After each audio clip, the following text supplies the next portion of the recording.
So she was immediately there. Wonderful. I'm so glad to be joining you. Carry on. I'm listening.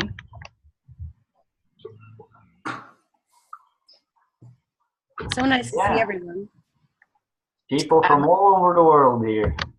Yeah.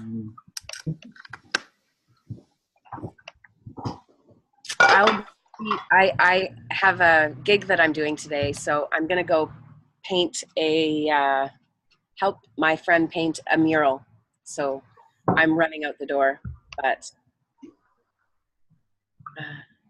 look at all these lovely humans. Yeah. I'm also running out of the door to my dentist, and then I have a friend who is visiting me at home. She's from Saybrook and with the International Federation of Systems Research, thinking on how systematically, how we bring all this, what we are doing here together. So, yeah, that's the big interesting question. How to build all this genius together and create something totally awesome. That's what about all these people from all over the world with unique skills and different stories, and yeah, we bring it together. What's the main topic, Nina? It's open. Hey, Doug. Julia, today is our open day. On other days, we do barn raising or troubleshooting.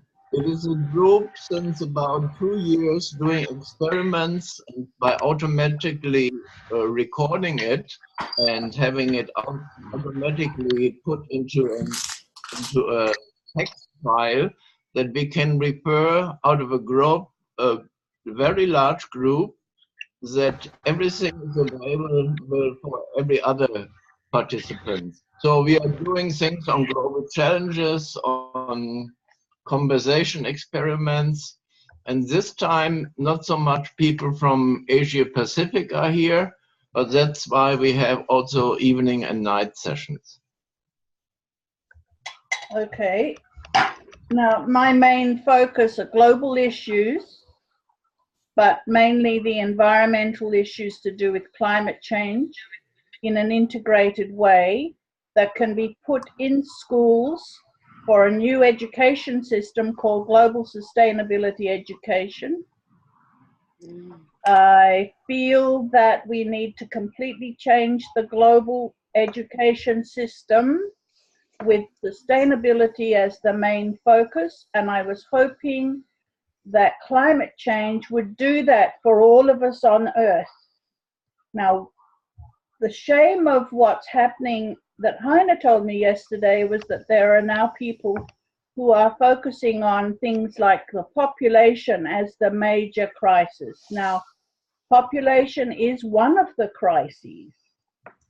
Mother Nature probably will take care of that in one way or another. I don't think we need to focus on anything to do with the reduction of population. The food situation will also be as a major crisis, and 40 days of food the other year on Earth for the whole population. If there's no food, it'll take care of population. Water, if you have water and heat, and living in Australia, you find that you'll have the evaporation and you'll lose the water. The Great Lakes will go right down, and there won't be the recycling of water because people are taking food from other countries, the virtual water part of it. So all of those things are peripheral to climate change. We have to focus on fixing our Earth where we are, and we must take care of the oceans. Any comments? Over to you. Yeah, I think that's great. Have you come across something called TED Ed, Julia? No. Apparently it's TED Talks as education. So my grandson told me yesterday that they were going to look at TED Ed, and he's 9. So if you can get your ideas onto TED Ed, you would be probably contacting a lot of children. If you have a look at my website, itech, IHTEC.org,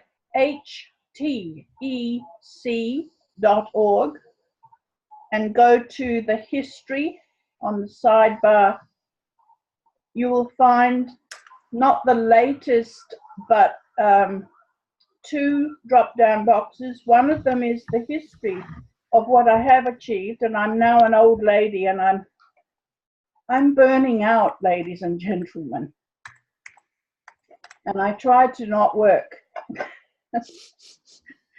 But it's so important. Heine and people like Heine keep dragging me out of retirement. The underneath box on that page, you will find is some effort to see how many people we've contacted over the years. We were a UN, as Heine said, ECOSOC participant for many years. And Heine represented us in Europe, in Geneva, and wherever things were going on. Also, Chuck Hopkins of UNESCO has been an ex officio member of our board from UNESCO, who is the Sustainability Education, the Decade of Education for Sustainable Development. Julia, could you repeat the URL? I'm going to put it in the chat because I didn't get it. Sure. IHTEC.org. And I've recently been asked to put up a website called Global Sustainability Education, which was the wording that I used when they made me invent a sustainability. When I was at that very first conference, Heine, I put sustainability between global and education. That's how that came about. If you go to globalsustainabilityeducation.org, you will find that I've put up a whole lot of lesson plans for the major issues for schools, for teachers. And I've tried to draw a bit of a history there as an introduction, but it's available free to anybody who wants to use it. My current work, I was dragged into it, is at the University of Toronto, Mississauga. I've been part of the faculty push for sustainability. My latest email to them, I said, you know, we're 20 years behind. We should have been teaching this all along. And so they've produced a document that's not available publicly yet. It will be on the UTM website. That's University of Toronto, Mississauga. There's a big push in Toronto now for making a pathway between any faculty and another faculty to join any student's interest level on sustainability, but they will not put the word peace connected to their sustainability. Helmut Burkhardt, my dearest friend, our dearest friend, says you cannot have sustainability without peace. The war machine adds something like 42% of the pollution on an annual level. So you cannot have wars. We have to work to prevent that, and we have to train kids that they can solve their problems in a peace garden, which is all about conflict resolution. Anyway, I'm finished now. Oh, thank you, Julia. Yeah, you mentioned so many really big, interesting, important things there. I just have a few thoughts immediately. about what you say about food and clean water, that there has to be food and clean water for everyone. So there's more than enough water on the planet, obviously. So the question is, how could we have cooperation where we can distribute the water evenly, cleaning salt water in a simple way? There's a lot of technologies that's been developed, for example, something called graphene filters, who can desalinate water quite easily. And so if we could figure out a way to have a global water pipe, so to say, that's one way of I could see we will have to move in that direction. And then there's sustainability in terms of food production. So it seems like we need to develop these sustainable food production systems where you can grow organic food and good food locally without having the transportation needed. Because we don't need the transportation, people can eat their food fresh, and because they can eat it fresh, we don't need the pesticides and all of those things. So if we could have it locally, then that could at least solve poverty and the most extreme poverty. And then that could maybe be combined with trade of some goods globally. But for example, food, it's not good to transport food across the globe. I mean, it doesn't make sense. It's much easier to grow it locally. So I'm no expert on those technologies, but apparently permaculture, food growth, Peter Anderson talks about that, and they have some amazing ability to grow food locally in a totally sustainable way. And that's the science of permaculture. So you mentioned sustainability in education. I also think permaculture is also like a way to look at that. And if we can really have an education of how to build these permaculture systems, and we can connect it to real life experiments on the ground, connecting people through social media, then we can actually build this knowledge of a truly sustainable lifestyle. And I really think that's the direction we just have to go. I mean, we just have to build these self-sustained systems. And it's a really interesting project because nothing like that has ever existed. So it's very, very amazing. You're absolutely correct in all of those. In Hawaii, for instance, they only get a plane load of food as long as there's enough oil to fly the planes. When it gets too expensive, they only have 2 weeks of food on the islands.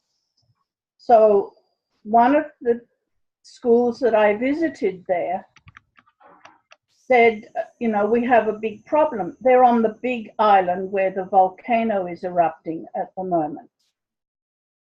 The soil isn't very good, and the soil the other side is mainly lava that's solidified.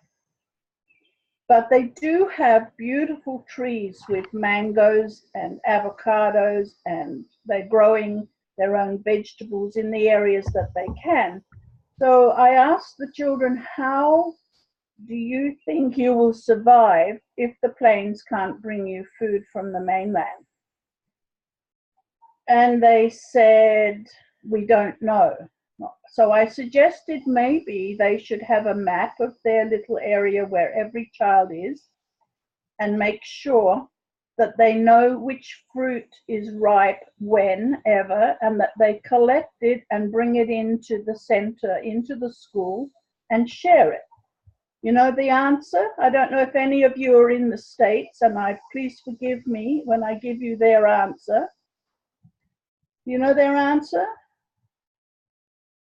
They said that's communism. And I'm going, what? politics keeps destroying all our good work. Over to you. Yeah, reducing things to a category, that happens. Depends how we do it, doesn't it? I mean, communism is just a word. We relate it to some experience or something that happened in a country some years ago. I mean, this is a totally new situation, so completely depends how you do it. But there has to be a way to, I mean, get past those prejudices, I guess. I think that's why I've spent so much time in education, because the next generation and the next generation have got to know how to manage the earth properly, so that when they become elected as politicians, if that's their choice, they have the right answers. There's a huge job needed, if anyone's in politics, of training our politicians with the reasons why they're making the wrong answers. And that's been obvious from the mayoral level in little tiny Goolwa at the mouth of the River Murray in South Australia, right up to every politician I've met. We have to train people from our schools and our communities to contact and keep feeding this knowledge to the politicians. Otherwise, it's a lost cause. But, you know, all of these, the food and water, I mean, here I am at the Great Lakes, which is an absolute joy, and I'm sitting on one of the feeder lakes right here in Canada. And it's drying up too every summer. And people don't seem to realize that. In Canada, they just run the taps. So we have to teach conservation of water as part of the collection. The other thing that I want to mention before I leave, because I've got a student coming on Zoom in a minute, who's working for me in Toronto on my archives, is that recently on Science for Peace website in Canada, Science for Peace, and it'll pop up. There was a lecture, there's a series of lectures every week, and they have a man who spoke about the sea ice and what the climate mean temperature, which is taken at, excellent, Science for Peace, taken at sea level every year, all of the temperatures up and down, and then average to give that mean temperature. I guess you're all scientists and know that that's what's happening.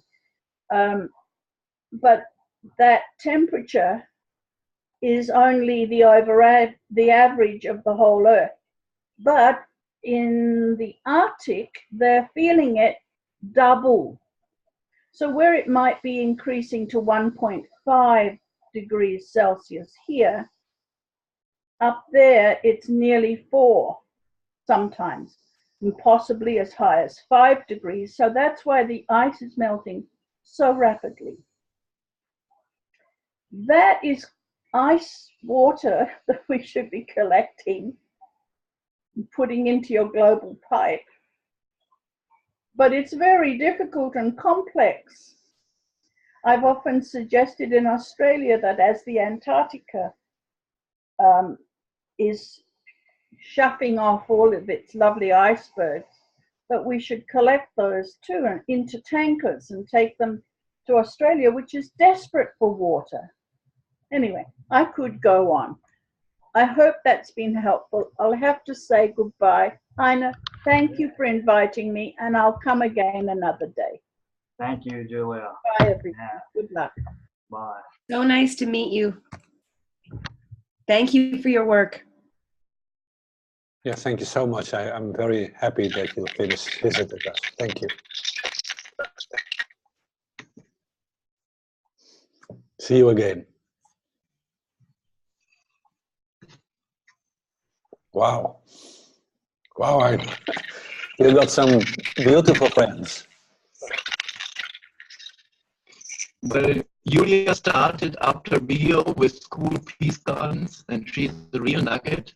she didn't say that we have the Council of Global Issues in Toronto and Berlin, and there we look on the policy and governance level. Leaders for a new epoch should be everybody, and they should be aware of the scales, proportions, consequences. And when the reports are out, they are not accepted because the League of Politicians try to avoid that. And maybe Tammy knows this from her green background. It's always an elite building up very early, and nobody is looking into the happiness and suffering. And Julia with an incredible team, but only few are still surviving, like Anatol Rapoport died, our honorary president. This was a very stronghold we had in Toronto, and now we have to build a new ground, and that's why I think why we're here.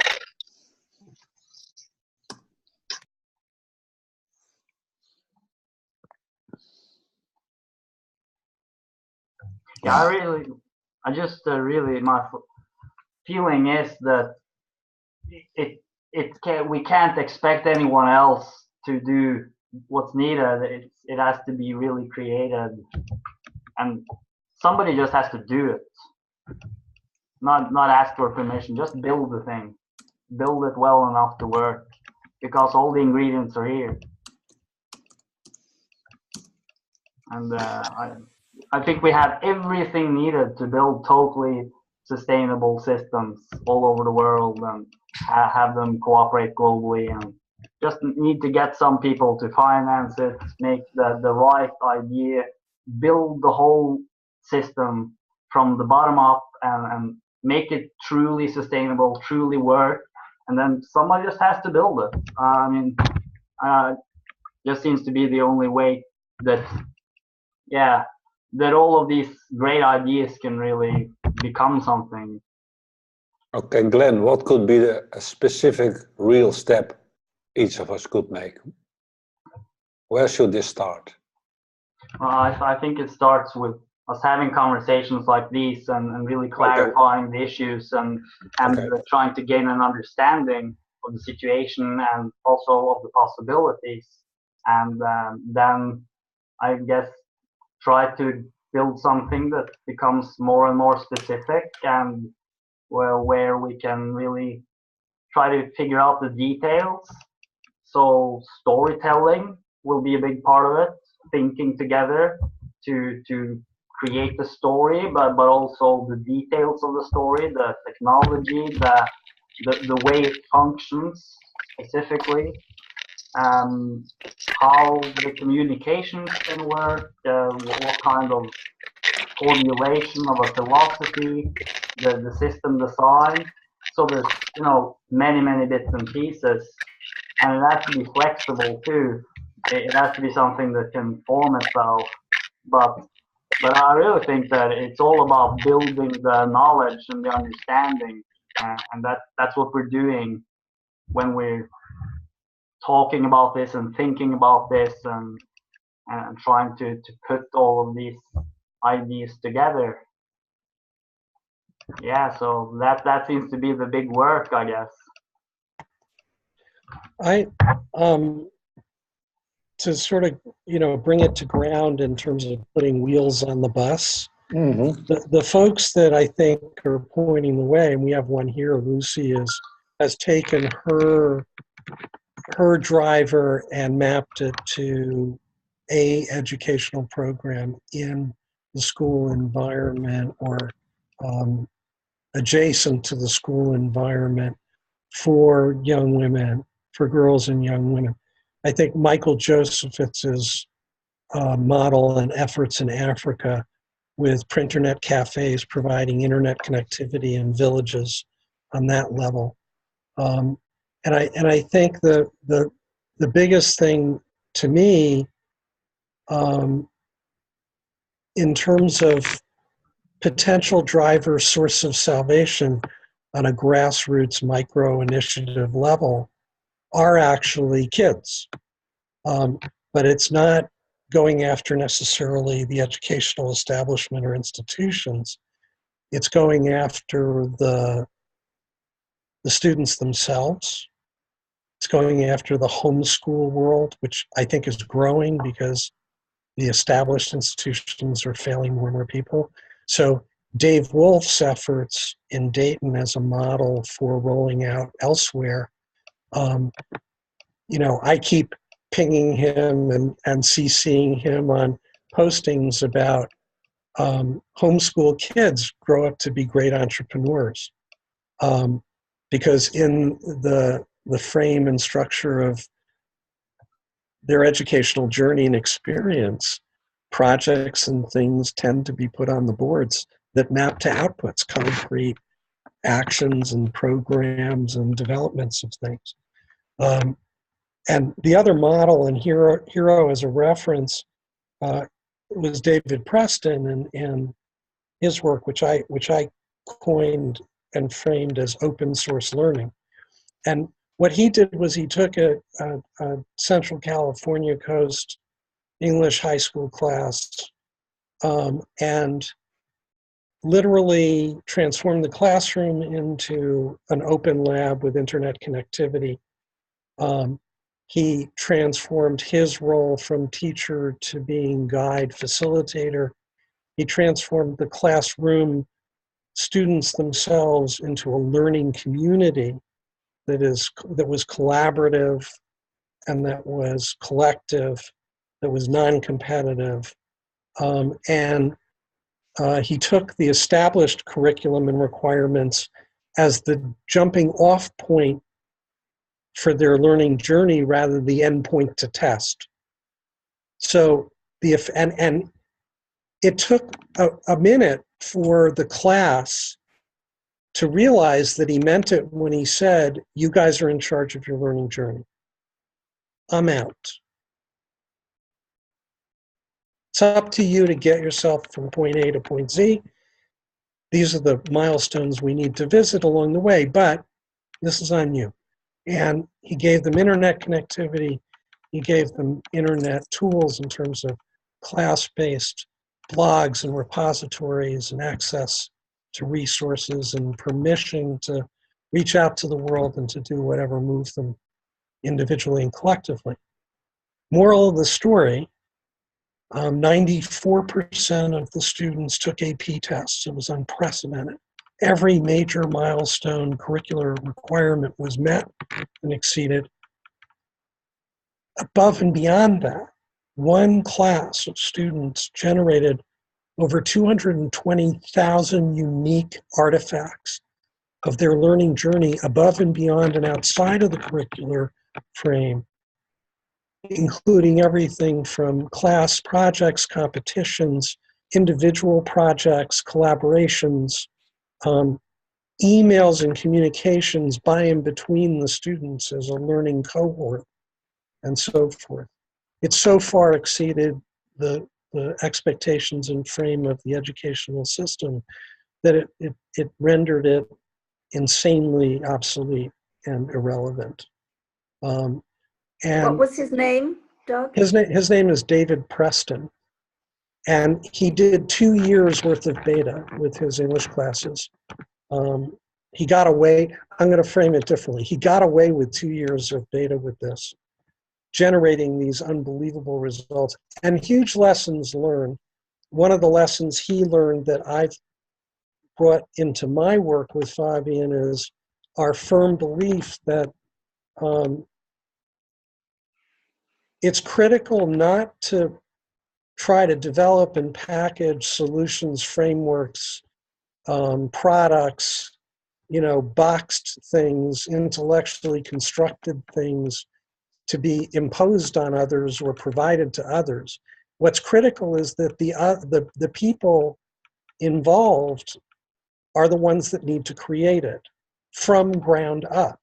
So David learned in his first year, there were a couple of alpha students and they came up with some incredible initiatives that caught fire and took the whole class for amazing rides. And then he just sort of reflexively assumed that those would be features of the next year. And they had no traction or appeal to anybody. That cohort had to develop their own, and it looked completely different. and the output was as great volumetrically, but completely different in terms of content. So you know, our vision is, and what I think we can try to do in a concrete, tangible way, is be catalysts for activating people in different places and contexts in their own contextual frame of reference into action on an immediate, local, grassroots basis. And in parallel to the general of that, specifically target kids. Because as the larger institutional systems fail, which they are, part of what that has the ability, has the effect of is it's creating opportunity for kids to step up, step in, and bring change on a very profound, significant, and material level. And the existing institutional structures that are failing, you know, they're sort of like the immune system. You know, they're sort of like the immune system of the caterpillar.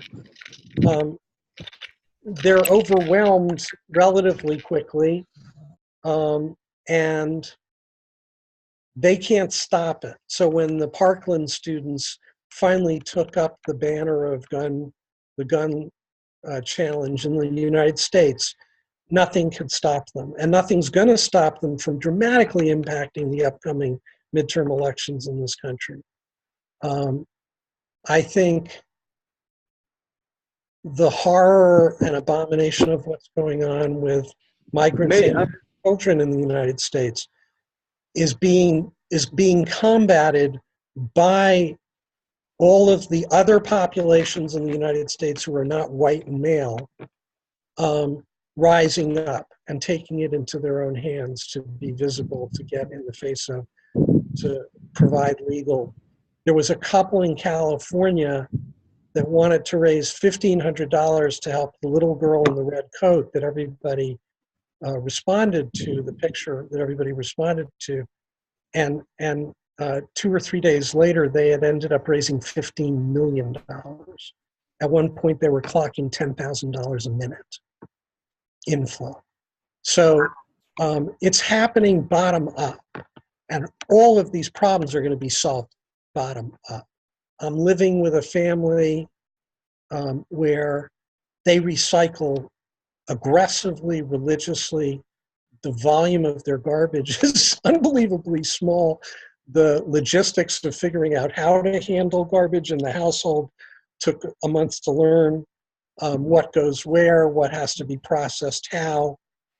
It's awesome, but it's where it's going to happen. It's how it's going to happen. So I think, Harry, that's my answer to your question. And any place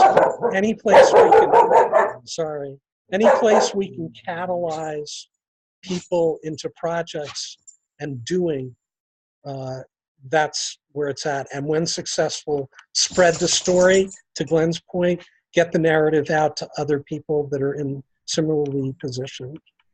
And sorry for the run. I apologize.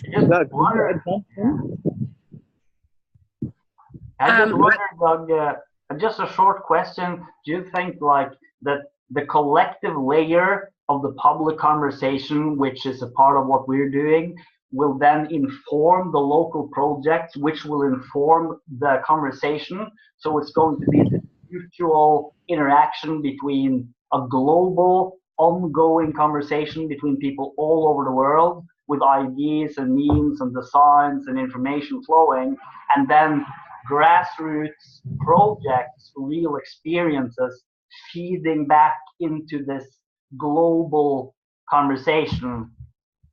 And that's how the magic can happen. I have to jump out, but I just wanted to share my screen and share one modality that Nadia Cheney has been doing with facilitation. And basically, it's happening right now. It's called Third Thursday Assemblies, and it's a bunch of folks who they meet for, I think, an hour and a half. So Nadia posts, the welcome and then some discussion questions, and it's a focused way to be able to really have, Barb Danielowski. Anyways, there's dialogue that happens between all the participants, and they can really unpack in real time, and then the conversations can be curated. So I just wanted to, because it's popping up on my timeline and it's happening right now, I wanted to share this as one frame that we can that can be used to be able to explore ideas and give people kind of a space and time to be able to focus on it and come together. I love the idea of the micro projects and that Rama and Michael Josefowitz and that cohort has been doing, because it does make it real and grounds it. But I'm going to go paint a mural now. You guys are lovely. Just one moment, Timmy, I also have to jump out, and I agree with all you said, except one point. And we have shown with Julia for 25 years School Peace Gardens, and for 15 years with the Entrepreneurship Summit. There's something more needed. It is the detail and it's the overview. It is, Santanya said, your feet should be rooted in the ground, but your eyes should spoil. If we don't remotely, we are stuck in the sun. Some people put out some forms. So I'm done. Bye. Thank you. I think what Heine just said is spot on, and this is maybe the question that you asked to Doug, Glenn, but this would be my answer, is that no, it won't just happen like that. I think we who sit and have conversations need to be much better at making that connection with what happens on the ground. I've met so many people, maybe more because I have a longer history with environmental work, who are deeply passionate, have amazing energy and drive and make things happen, but they lack this, this bigger perspective.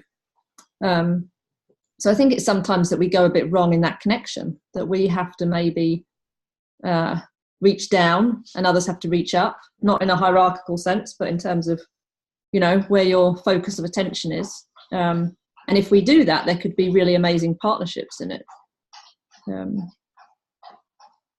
Yeah, I think it was interesting to listen to Julia, and I got this sense of here is this woman who's worked passionately on something for so many years, but yet I also got a sense of some desperation almost. She said something about running out of time, and I think there are many, many people who have been doing this type of work and are in a similar position, and we need to maybe refocus our energy, be a bit more smart about what we're doing, and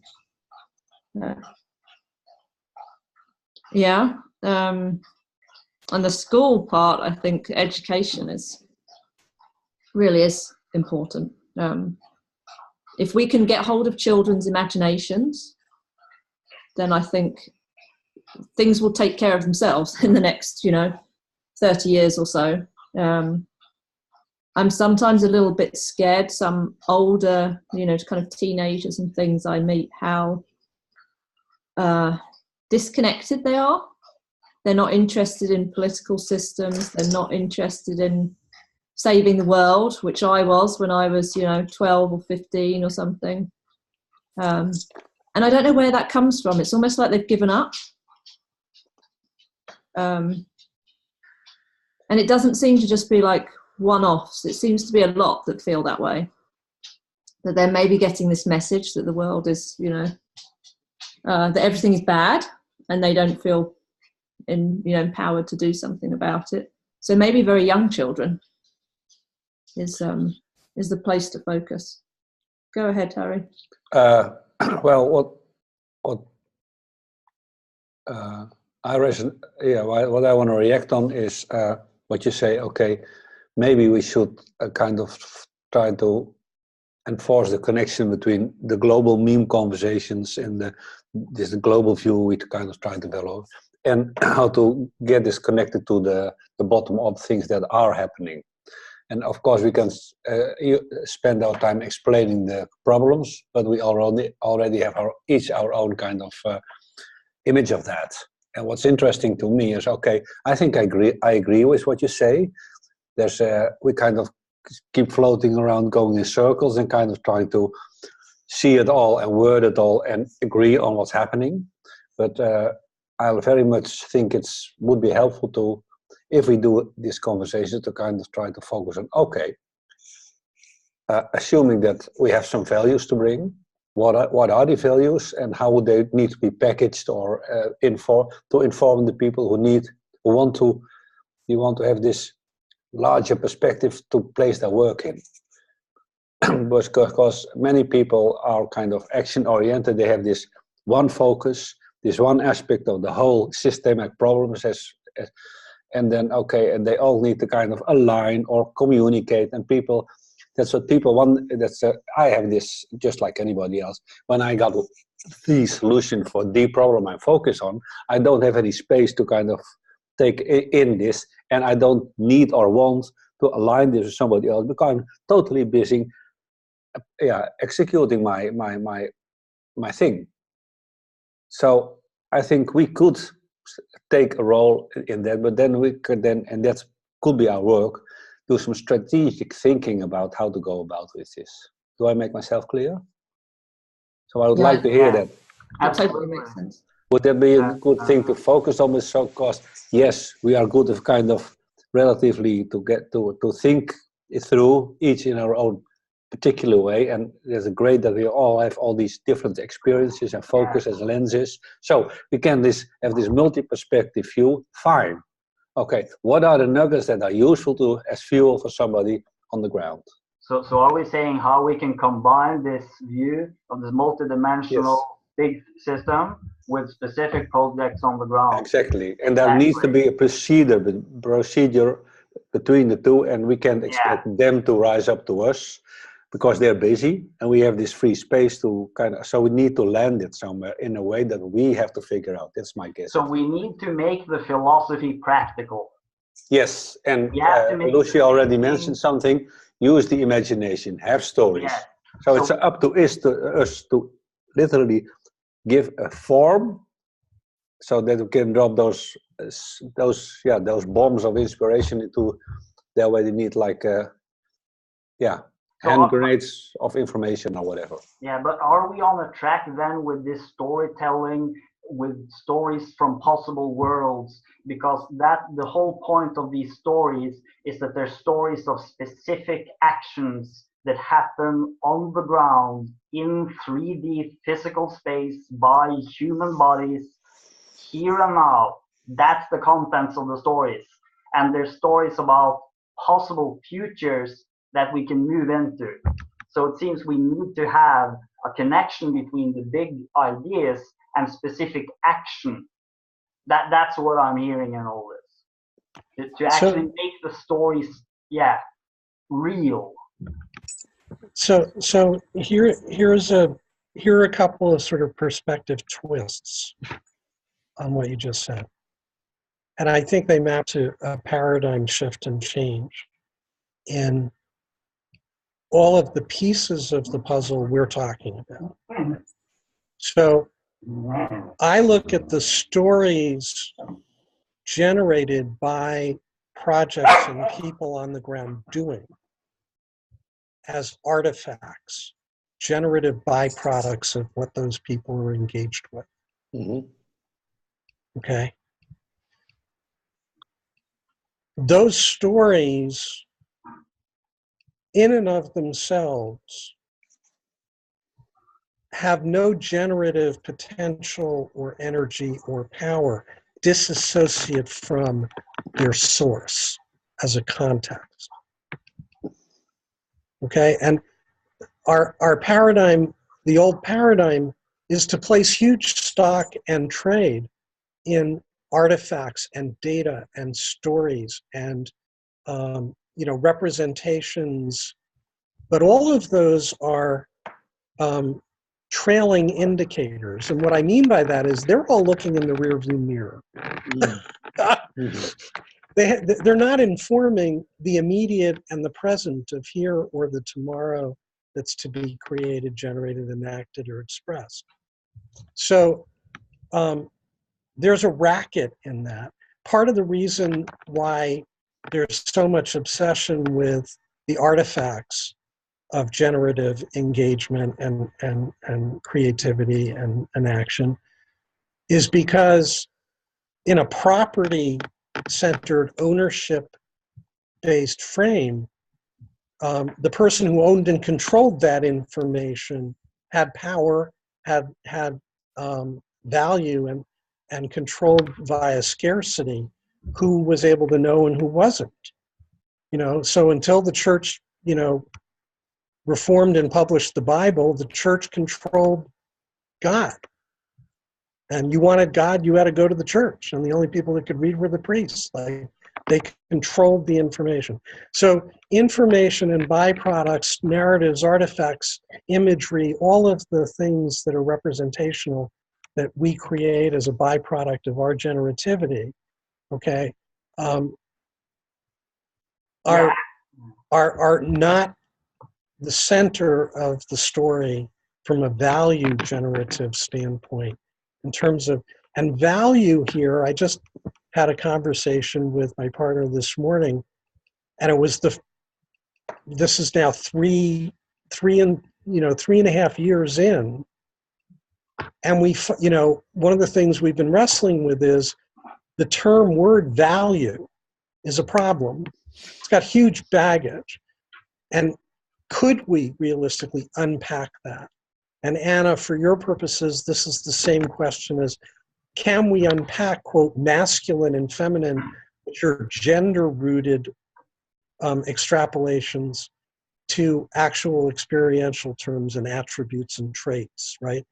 And what we got to this morning was, what does value as a meme get replaced with? And what it gets replaced with is something that a former partner of mine, who catalyzed and was responsible for everything Fabian and I have done over the last 3.5 years, a woman named Susan Cox.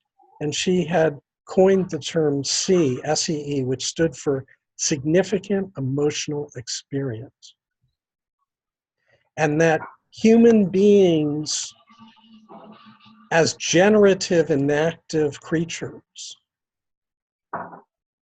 create from a place, create best, create with the highest values from a place where there is, in conjunction with the generative engagement or activity or collaboration, significant emotional experience, engagement in the doing on an embodied basis, which is my whole thing about the human being part of it.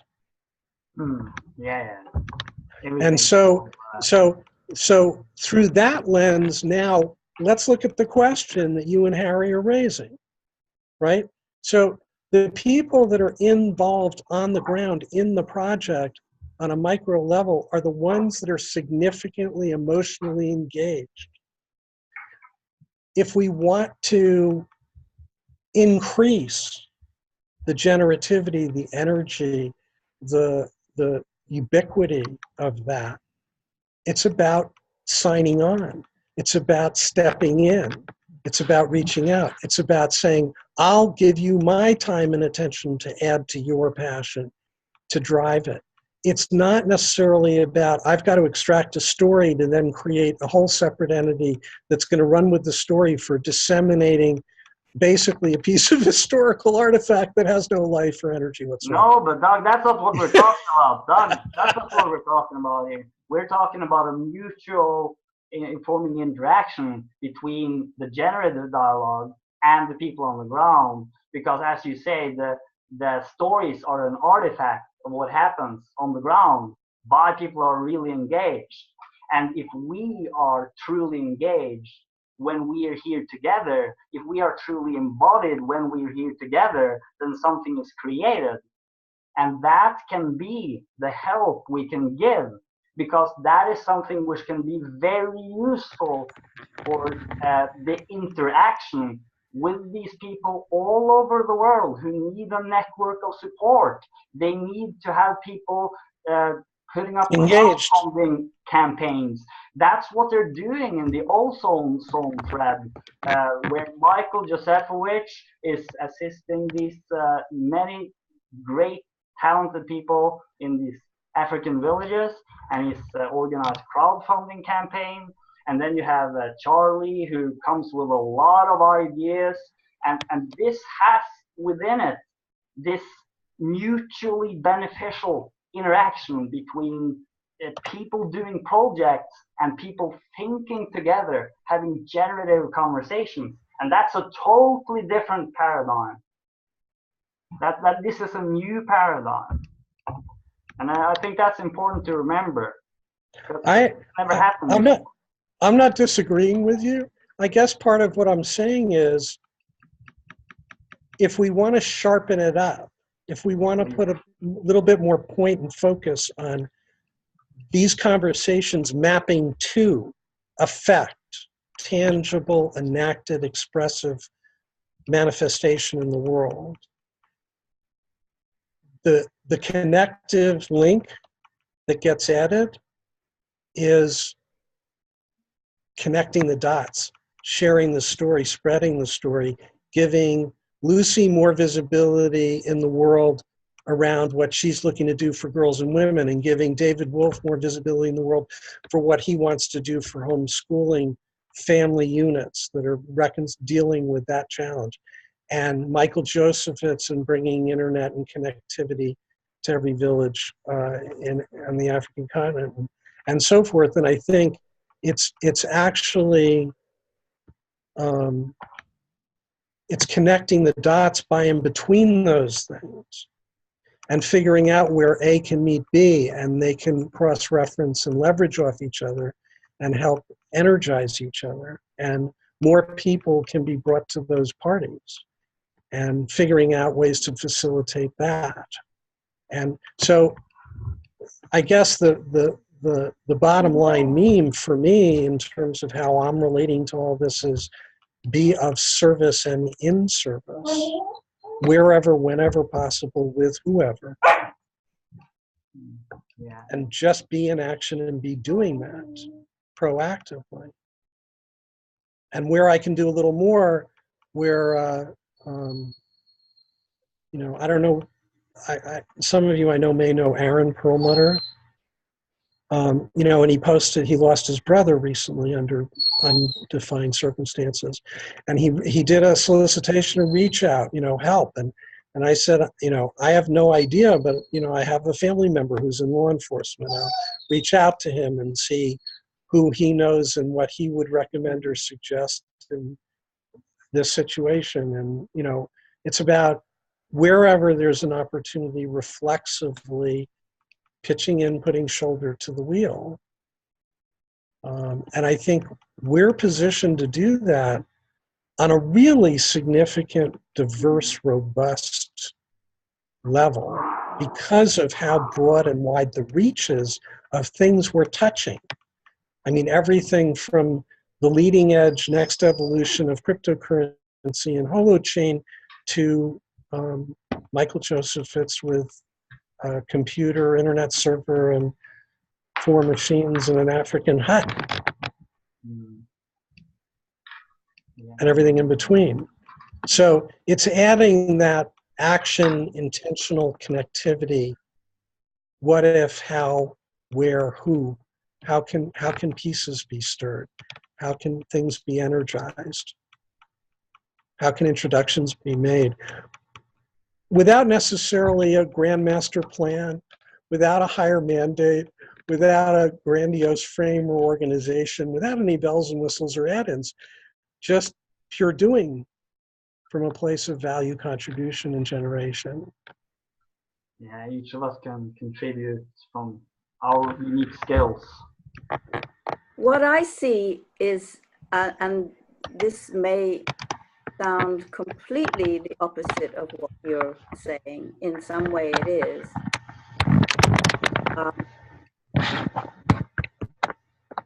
That we actually don't have anything to offer other people.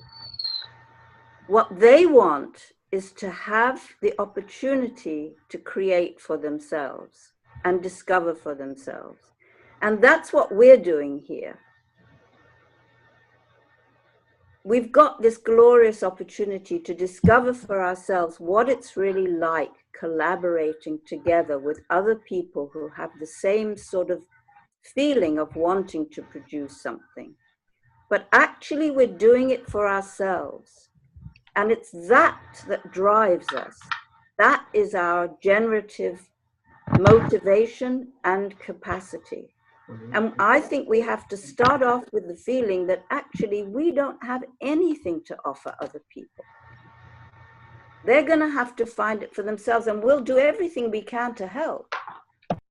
But we're not the ones who are going to give them these amazing, you know, we've got all this stuff together and we can hand it to you and then you can, you know, we ain't got nothing. Not like that. Don't you think we have anything to Well, offer? Nothing. Absolutely nothing. The way Fabian and I have framed that, what we say is, in our work in terms of the Values Foundation, we're not selling anything. Our value contribution is catalytic. Right. It's to add reactivity and energy, visibility, exposure. But the folks we're adding our time and attention to are the ones generating and creating the value. And us. And no. There's a distinction. Value, Doug. There's a distinction. Hold on. There's a distinction in my mind. There's a very real and substantive distinction between my being clear that I'm contributing time and attention, which is the value I have to contribute. That's a blank check, but the person who's determining how much and what it's being applied to is the person in the SEEC who's driving their ship, their vision, their inaction, their expression, their concrete on the ground, where the rubber meets the road contribution to the world. That was the point of the story that Doug told about this teacher in the classroom who handed it over to the kids and said, look, this is for you to decide what you want to learn. He was there to support them, but he couldn't teach them anything. He had nothing to teach. But he added value. He added value by how he did that, by being there, by being there for them. Sure. Yes, somebody who has that open way of looking at things is very valuable. And that's what we're talking about, because every single person in the world has value to bring, infinite value. That includes us. And if we are not bringing value in these conversations, then we should think about doing them better. Everyone has to bring value. It's obvious. But we do just by being. It's not like we have to produce anything specific.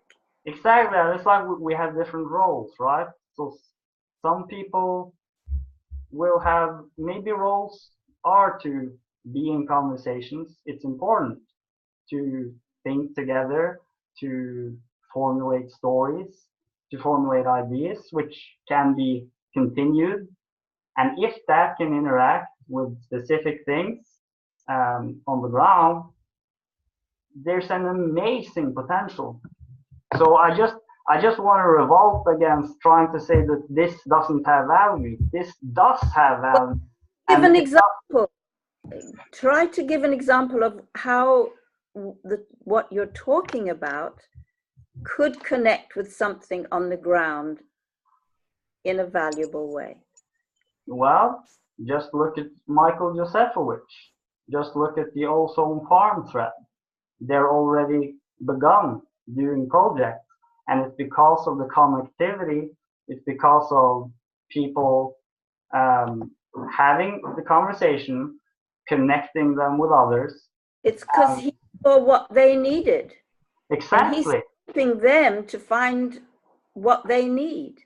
Yes, Yeah. so yeah, exactly.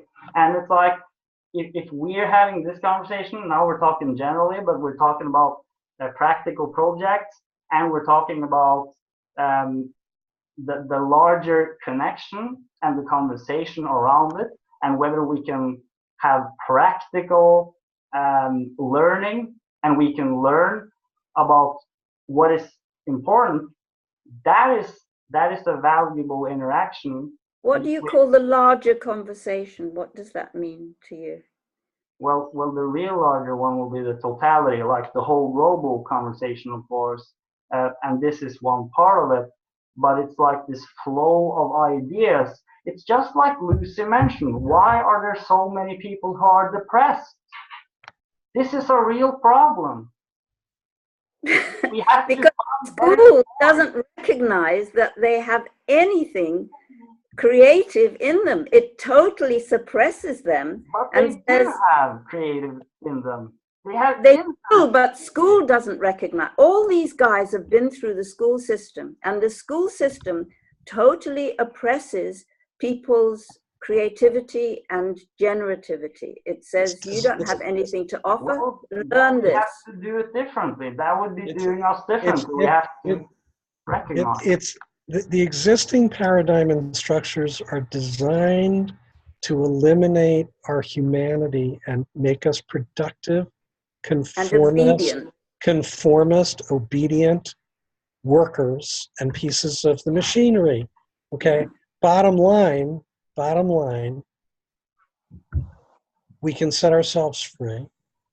Yeah, the paradigm is wrong. We know the paradigm is wrong. We can set ourselves free, and there's I have absolutely no time, attention, energy, or interest in applying my time and attention to the old paradigms or the institutions thereof. And that's what we're saying. Why are we talking about it then? Why are we talking about the old paradigm? Well, hold on. I think one of the diseases of the old paradigm is for a power, authority, and control-oriented gestalt to require some extrapolated, abstracted, greater, grander vision. And when you talk about a greater, grander vision for larger systems than a few people living in a community and neighbors or shared interest in an activity, the minute you go bigger than that, the piece that's unsaid is, and who's calling the shots and making the decisions for what that greater, grander is going to be. And the truth is, that's one of the diseases we have to get out from under. So the inclination to extrapolate to a bigger, or higher, or broader perspective isn't necessarily required. It would be cool, but it's not required for somebody to be one note Charlie in their particular devoted focus and field of endeavor, and figuring out how to help them have greater contributive, generative value to the collective system, right? And I don't, be it not me to require them to understand any of the other moving parts or other things, unless what they're doing in generating A is at the expense of C, D, E, F, and G, or at somebody else's expense, or is feeding or serving a destructive, value-reducing outcome or consequence, right? That's not sustainable. So that's not going to work. Lucy wanted to say something. Yeah, I'm sorry. Yeah, Lucy. You said something, Doug, about setting free, or what was it that you just said? I had it and then it slipped. You said something. Yeah, just people can set themselves free of the old paradigm and beliefs. Yeah, so my thinking is that we have a bit of a paternalistic kind of approach in general, that we have to go out and set everyone free. And the reality is that I am the only one that can set myself free. So if Correct. I want to help someone else, I have to think, what facilitated my journey and in what way can I be of assistance to others, rather than, you know, trying to direct that path too much, because I can't ever know what that's going to look like for someone else. Yeah. Yeah. And that's that distinction of, you can be a catalyst Yeah. for somebody else's self journey to be activated, supported, triggered. Yeah. You know, you can catalyze them in a process, but you have no control or asserted power, authority, or discretion over what their journey is. It's theirs. It's Exactly. each individual's, birthright. So are we then talking about having a system where we have the conditions in place for each person to generate their own solution and their own life? That's what we seem to be talking about. Can I have a shot? Yeah, go at it. So I hear kind of different wordings for approximately the same thing as I try to follow you guys. I try to say, okay, then what do we have, or what do we bring, or what does help? Is it catalyzing, or is it offering stuff, or is it just holding the space for people to do their own thing? And I think it's all true in their own sense. And then what are the principles behind it? And as far as my understanding goes at this point, indeed, we have no specific stuff to offer, like this is the solution, so you should have it. People immediately go like, oh, not this, because we've been tortured by commercials all day long, and we all hate it and don't know how to escape this. So maybe we can agree on that. So what's the better way of doing stuff, or being of help? And I try to kind of go back to the principles, and I think our life consists basically of three things that we mentioned. We have time, this space which you can hold, and attention. And that is, it would use the word offering, that's what we can offer to others, and it's free for the other to do what they need to do, because I trust everybody natural need to heal, to grow, to evolve, to flourish, to thrive, and to put their own fruits in the world at their particular time. So that's I think the offer. And I think when I would define offer that way, even Anna would agree that in that case we have something to offer. Okay, thank you, Anna. So that's one thing out of the way. Okay, thank you. And on systems, where I got caught up a lot in myself, bonaptilici, is that I'm also a designer, and I want to design a total system, and then I made it, and I say, I got this solution. Everybody has the solution. Heine comes with his part of the solution. This new lady, I miss her name, she has, and they are all real valuable solutions. I totally agree. But I also agree with, I don't want to be offered anything anymore, because I need to find my own autonomy, my own authority, I need to author my space and my life myself, because I am just one of those imaginary points in the universe that wants to create. This is the God part of me. I want to be the God in my own life to that. So it's something where it all to come together in me. So thank you. This is mine. This is kind of it. I think there's one other thing that we have to offer. I can't remember exactly all that you listed, Harry, but time and attention. But I think one that everyone, or that I've felt among people here, is a lot of like love and compassion. And it feels like that's actually what is sometimes lacking in the world in order for others to go on this journey. And I think we really underestimate the huge power that has to give that to somebody, because so many people are, really thirsty for it. Yes, and love is one of those huge things that's so abused and misused and misunderstood, so that's hard to use it. I genuinely believed, I was following directly after all these hippie waves with the Beatles, all you need is love, and I believed it.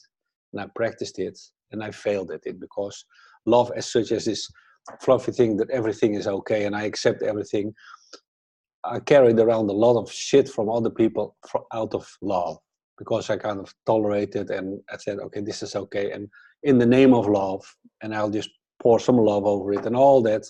So it's very difficult to use the word love. That's and then secondly, trying to understand then what is it. I get back again, and then as far as I understand now, love is to me basic the most fundamental resonance of the universe itself. Could there be other levels? This is the vibration that brings us alive, that makes us feel wholeness. What makes you... Wonderful. This would be a great conversation for like 2 hours. What is love? We should do that. Yes. And so if everything is basically made of love, and we can all be so lonely and disconnected, and because we got stuck and got obstacles apparently in this real world that confronts us, because this is the only place in the universe where we can have these hard experience and these pains, because this is form, and form just only wants to occupy one place at a time. So I see that's what matters. That's why the matter matters. So we can all have these floating energies. Well, that's very nice, but here is where it hits the ground. But do you think, Harry, that there can be different levels of love, or so to say that there's all kinds of expressions of love, and some could be really sustainable expressions? Well, if love is a resonance, as I suggest at this moment, then yes, this resonance can be resonate in other frequencies as well. But the basic resonance cannot be changed, because it's basically the fundamental tone of everything. And yes, it informs, as they say, the form, and it informs everything if you want to hear it, if you want to listen.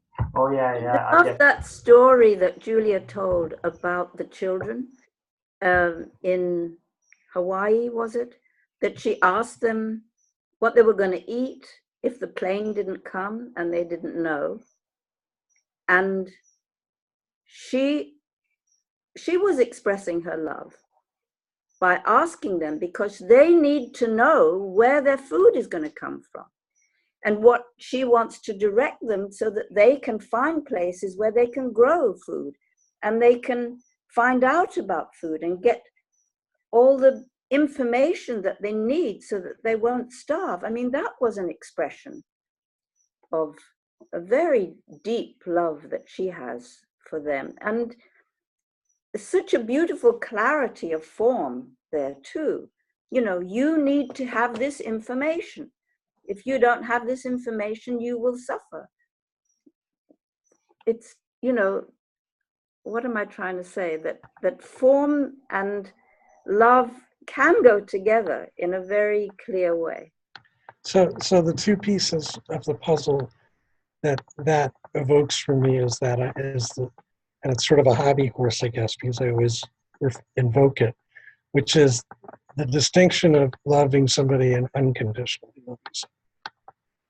And unconditionally loving somebody, which is loving somebody in the way they want to be loved, requires a real letting go of one's own agenda, one's own stuff, one's own fears, one's own cognitive biases. And 9 out of 10 times, loving somebody unconditionally is going to absolutely map to what you just touched on, which is asking them how they want to be loved. It's all about generative inquiry. It's but about, she didn't need to let go of her agenda. That was totally her agenda. well, she wanted to serve them, to help. but the service, the foundation of the service was to say to them, what where, do you need? how, what do you need? Where could you find that? How could you source that? How could you take care of each other? And all of that. Yeah. And it's all about inquiring as a principle. Because if I'm in curiosity, then I have a stone's cold chance, of actually knowing how I can serve or help or Yeah. support from a place of love. How can I help you? So you have serving, to ask the question. And if you don't ask the question, guess what? You're not loving somebody unconditionally. You're loving them the way you want to love them. yeah. And that's the disease of our planet. So what Lucy is saying then is that if we could love unconditionally, or at least move in that direction and give people attention from that place, that is real service. And that'll set them free, because nobody asks them ever. Nobody's asking for them to think about that, to share that, to use their voice, to express themselves. Just as a fundamental principle, 99% of the world's population is in the dark, disconnected, and nobody is asking them. Nobody is asking them. And It's the first step. It's the first step to healing our world. Exactly, and that's what I also meant when I say I think we can offer real value, because we can offer unconditional love and attention and curiosity, and Right. and that is something it's needed. It's really needed. We seem to be aligning a little more. Yeah. A lot more. This is really concrete, specific stuff relative to where we've been. This is getting very, very tangible and concrete. But look at how long it took us to get here. How long have we been talking? How many hours? 2 years. 2 years, 3 to 4 times a week, 2 to 3 hours per. And we're just getting here. Mm-hmm. But maybe it's like if we return to something over and over again over time, then we know here there's something really important. I bet that you've all been here before, multiple Exactly. times. It's not 2 years. We haven't been here a year yet. September is a feels year. like an eternity. Oh, come on.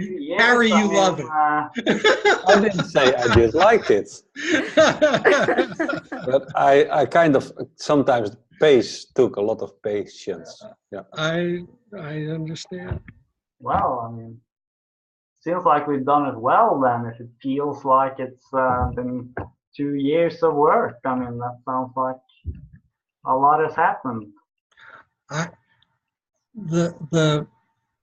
The arbiter for me is, does it matter?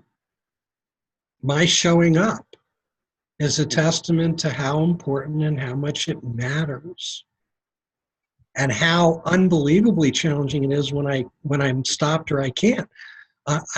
On Sunday unblocking, I had no internet, no phone, I had no way to even shout out and go, sorry, I'm missing an action. But there was a lesson learned in that, because the conversation was extraordinary. And the opportunity I shared with Anna in a sidebar right before this, the opportunity to watch it back, not having been a participant, and be in 100% listening and receiving mode for that conversation was also a huge learning. Because no matter how much I may turn off the voice in the back of my head and make sure to be 100% present, there's a diversion of some energy always, all the time, in doing that and just listening. So just to come back to you, Harry, saying we have these 3 things to offer. Mm-hmm. So they become valuable if somebody says, when we ask them, how can I help you? They say, I would like your time, your attention, and your, what was the third one? Well, space. The universe is kind of built Your of space, yeah. space and time. And what Well, I this put in particular space, yeah. my attention. Yes. We would like the space, the Space. time, and the attention. Then it becomes valuable because somebody wants it. Until then, it's There's in a huge potential. demand for that, Anna. There's people hunger for this. That's what I mean. Well, we have to find the people. Now we just that have to want know them that we are here and available. Yeah. Is there some kind of like portal for, I don't know, like activists seeking help, or you know, like I don't know, Craigslist, if it still works the way it used to when I used it, but where someone could say, okay, this is what I'm doing, and this is, does anyone have help in these areas? I had a guy in, God, where was he? I think he was in Cameroon, who wrote to me a few months back, and he had got my details from someone in my old university department who said I'd worked with a bunch of things. And so he wrote to me and he was wanting help for a tree planting scheme. And first off, his kind of, what's the word? Kind of what he imagined I would be, the kind of scale of help he imagined I would be able to offer, and the pathways of kind of getting that help to him wasn't realistic. But that was more, you know, his educational background, or that we had different cultural, you know, experiences and things. But what I did do was take the time to give him a lot of feedback on how he contacted me, what pieces, and, you know, he had a website, and the kind of pieces of help that he wanted. He was trying to basically get money to plant trees before a certain time of year. And so I asked him, do you have information on, you know, do you have, where does this funding go? Do you have people who can, like some kind of board, or so that an international donor would know that this money is going where you say it's going? And so we had this long dialogue about really him getting more of a perspective of, who am I sitting on the other side of the camera across the world, reading those messages, and how does it land, and how effective is that in his mission? And he was super grateful for that. I don't know what help it was to him. We haven't been in touch. I could maybe follow it up. But I think even doing that kind of thing, I think in the past, it's not so, doesn't feel so great to admit it, but in the past, less patient version of me would have been a bit irritated with receiving this random message from this random guy who wanted money to plant trees. But I made a conscious decision, okay, I'm going to take the time and find out who you are, and give you some tips. So maybe those kind of things we can do more of. Yeah, exactly, because that's what can open up. I mean, all of those things are possible. But just before we get into the details of that, because we touched upon that with this sort of software system to connect people with projects and interests, etc.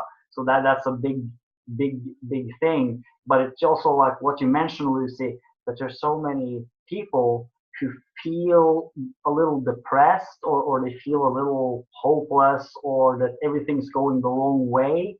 And this seems to be a byproduct of this narrative, which is being continuously traversed through the media of these negative stories and negative characteristics of people, and sort of degrading characterizations of their character. And it sort of gives this feeling that, oh, it's all fucked up, we're all evil, we're all stupid. It's like, it gives this gloomy sense.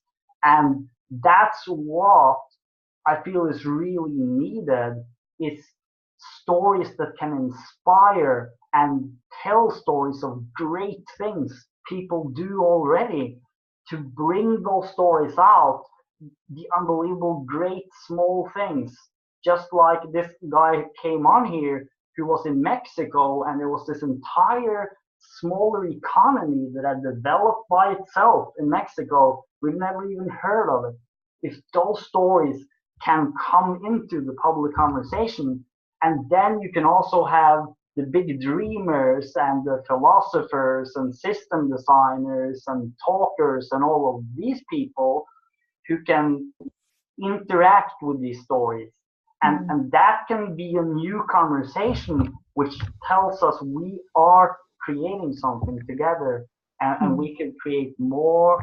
And just the time and attention and love which is given to these projects and these people doing these things, that really makes a difference. And if we could build on that, that could be a totally new conversation to really bring true hope to people, because there is really amazing opportunities. Aren't there a few alternative news outlets now that are becoming a bit more mainstream? Because it feels to me like someone needs to invent a different version of Facebook, or we all need to make, I mean, could we do that as a group? Could we make an ethical decision to say we are going to move ourselves to whatever alternative platform there is out there, because we want to be part of the new, so let's not be part of the old anymore. Well, why not be part of all of it? Why not be part of it all? Why not have a super platform amongst ourselves, which can talk to all people, which can use all platforms, which can use what is already here? But the point is, this is a new thing, right? It's not like either you're in or you're out. It's like it's more like a connection of many systems, but it's a connection between people. So it's not about Facebook. Facebook, that's just a program. It's a computer program. That's all it is. But if we want to get better stories to people, how are we going to do that? Because it just drowns in this sea of, everything which is about the doom and gloom, or it's all about material stuff, or, how do we get that message out? That's a great question. That's what we're talking about. That's what we call the war for attention. Yeah. And that's been going on like forever. And of course, we are naturally, biologically evolved to react on stuff that goes wrong, because if I don't need to invest the things that go well do not require my attention. And attention, as said, is the only thing that I bring. Time and space are a given thing. So here I am. When it goes well, then, and it's a matter of maturity, I think, I was always extremely lazy unless I needed to do something because something went wrong. And now, on my age, I kind of start to understand, now, Harry, you have to be proactive and grow for the next generation. So you have to invest, and you start doing stuff, investing stuff, and giving stuff before there's a problem. Far more effective. Also, an effect of my laziness, but just as I think a slightly smarter approach. So I think it's impossible to kind of say, okay, we'll stop with the bad stuff, we'll just start doing good stuff. And I indeed look at Facebook. It's a matter of the algorithm. There's tons of people already bringing a good news feed into the world. Those 60 seconds documents, lots of them, and it's happening.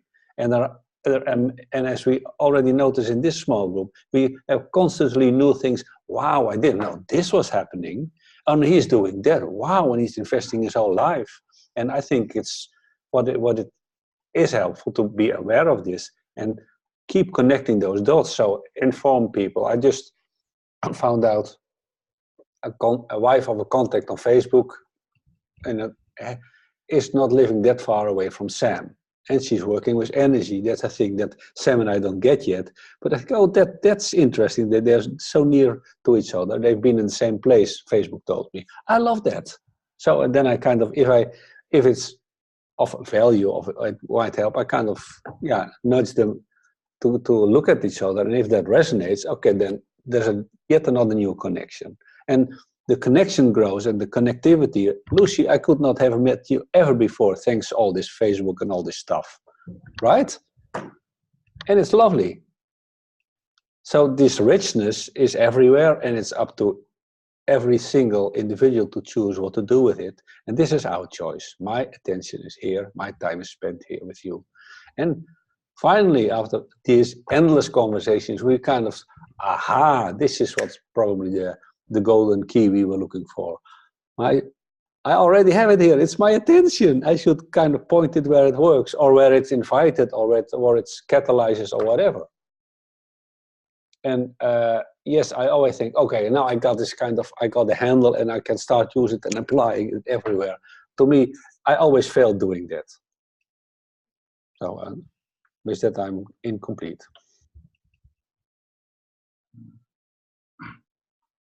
Just to your question, Lucy, about how we can tell those stories, I think that's a really important question, and that's maybe where these real life projects on the ground comes in.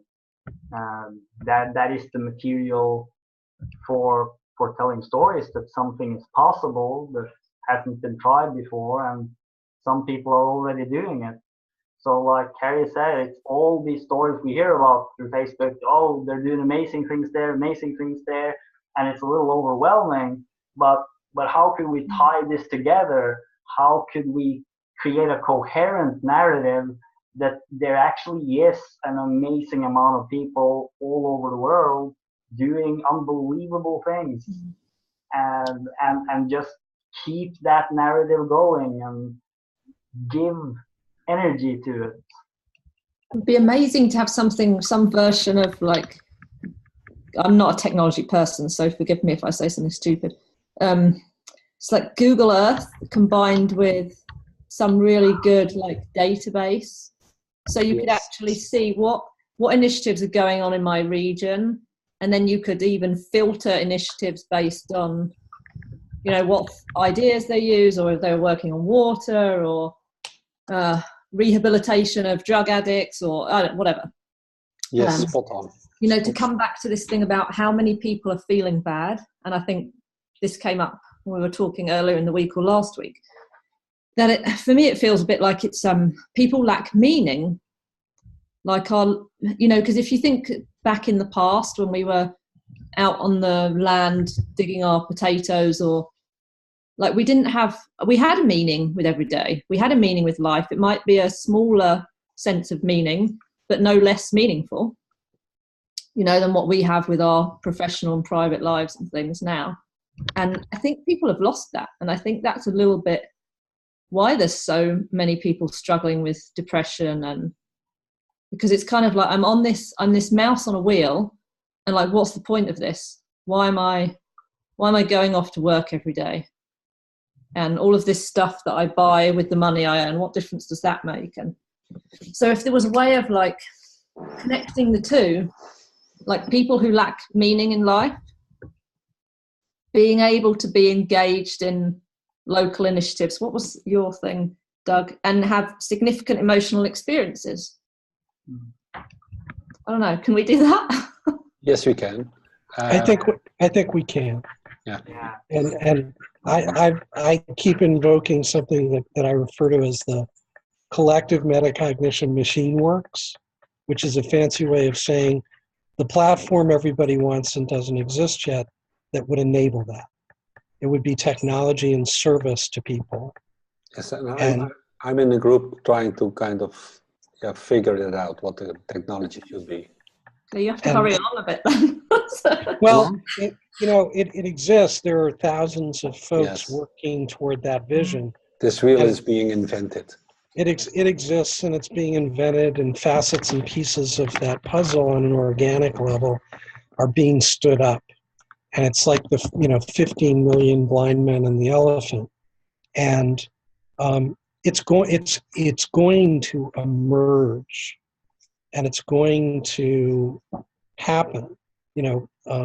Nobody could have conceived of America Online becoming irrelevant, MySpace becoming irrelevant, and Facebook too will be vanquished and become irrelevant in the blink of an eye, with the emergence of an iteratively better, newer, more effective serving platform for people. Yeah, it's going to happen. And but the thing is, a tool is a tool is a tool. It's never about the tool. It's about what are we doing? How are we being? How are we treating each other? How are we engaging and collaborating and connecting? And if we can do that differently, do that better, do that with a higher value, purpose, and service to our collective survival, anybody that does that any place on whatever scale, no matter how small, is a seed crystal for it to grow. So that's my belief. And I think these conversations are a central part of that difference. That's why I spend so much time in them. that this is what the future looks like. This is what it's going to be, or this is one part of it. When you mention the metacognition machine works, Doug, makes me think that I think that what's emerging is a kind of super system which connects people directly. Maybe it's going to be just like Lucy said, like you can see the earth from the sky and you can see people in the different locations and what they're doing and the projects they're doing, and it's directly peer-to-peer contact. And all of the other social media platforms, that will just be almost um, like the paper on the walls of the virtual corridors, or something like that. It's just going to be one system. We're all going to have the ability to connect with everyone we want to, and information can be shared in all formats. It can be the traditional ways, the untraditional ways. It can be video. It can be uh, probably holograms, so you can literally sit and see people in the eye. I mean, when it evolves, I think it's going to be quite awesome, and it might not disconnect us anymore. I mean, it might, if we do it right organically, we could come to this point where we have a harmony and everything is included in it. There's a really interesting phenomenon, and this is the part about loving unconditionally and being willing to let go, right? So Michael's been doing these printernet cafes in Africa, and he's got them up, and he's got a business from it. And one of the questions that came up was, how does currency, local currency, disconnected from the national fiat currency, factor into that vision, right? So Michael's a printer by trade, and he and some of the other folks in the conversation ended up going to literally manually printing currency with wood blocks for purposes of creating a local currency. Now, I threw out, just sort of in the shits and giggles category, I said, you know, the holochain folks did something really interesting. They managed to connect processing resource to virtual cryptocurrency called Holo. And that virtual cryptocurrency connects to Ether, which enables connectivity and translation into fiat currency. So that loop is, that bridge from old to new is existent, is built, established. And I said, maybe there's a place in this, and what Michael is doing, for all of that to be thought about. Now, my vision and belief is that the real sort of mother lode of milestones is that every man, woman, and child on the planet is connected to each other and to a system. And they have food, water. And well, just that they're connected, that they have a way of being connected, that it identifies them with security, it's wirelessly connected, and it has a button which gives them the ability to give voice. Yes, no, buy, sell, do. If they have a button and they have a fingerprint, they're in. Lowest barrier to entry, simplest solution, right? So with that vision in mind, Michael bringing internet connectivity to villages and computing to villages means low-tech connectivity of everybody in that village to that system is doable, and Holochain provides the identity authentication and provides the means and mechanism and the virtual currency. So all the ingredients are there to make soup in the vision and fantasy that we see, right? So the reaction was, no. We're thinking, wood blocks and printing paper currency is the answer.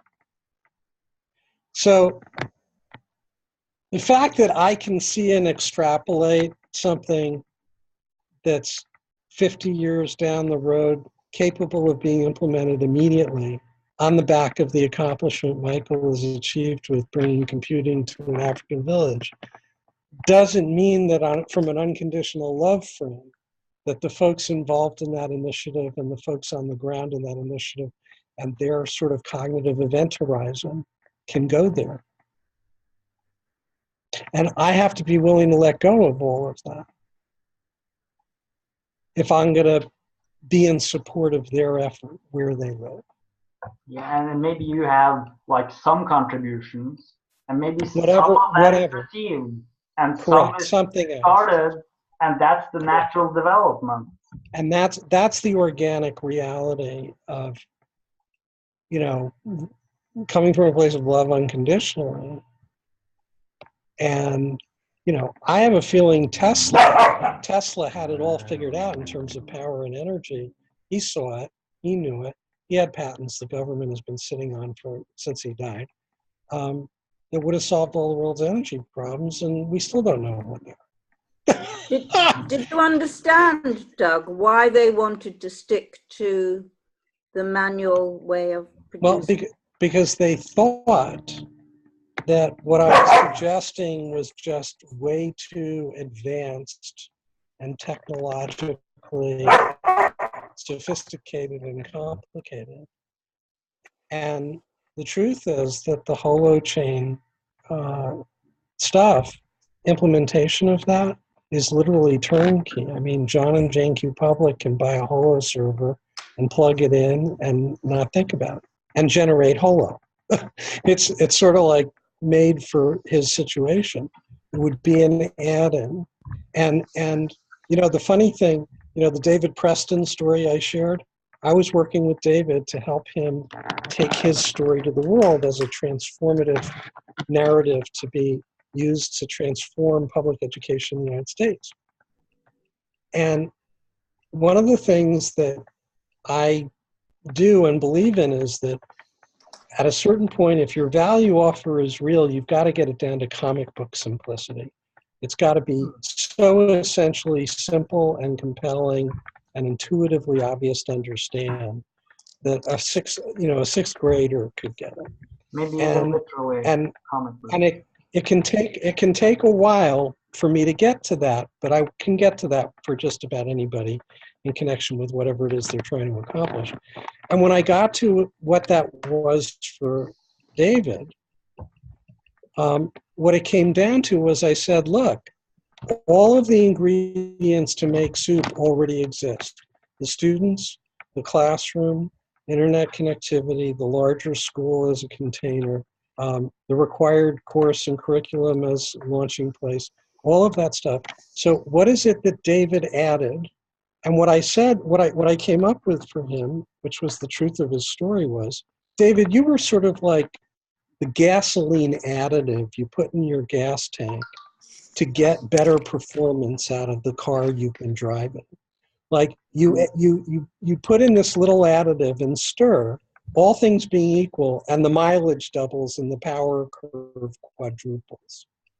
So you're the gas additive, the STP gasoline additive to what ails public education. And he hated it. He couldn't go there. Now, it was the truth, like it was the perfect description of what he did and found and represented and developed, but it was not okay for him from an ego construct identity place in terms of his vision and all of it, right? Okay. And so right story, wrong story didn't matter. I wanna say I think the Enlivening Edge is starting soon. It is. So I want to grab a bite before I come in hungry. So I I bid you goodbye. This was a great conversation. I love that the way it comes together at this point. So if it's online, I have to rewatch it. And yeah, I hope to offer my time and attention next time. Thank you, Harry. I loved your description of love, and Harry, Harry. your Yeah. description of love. That's a Yeah, classic that was that has to be clipped and featured as an anchored thing on the GCC site. Yeah, I just heard it from somebody else. It's a rumor. And I believe you said the truth. Yeah, I think it's true what you. Yeah. Thank you. Okay. I also need to go. I've got another Skype call. The dog needs a quick trip outside. Yeah. I have to I'm do off this. too. Thank you, everybody. It's been great. Yeah. Thank you, everybody. So, see you Bye. later. Bye. Bye. Bye.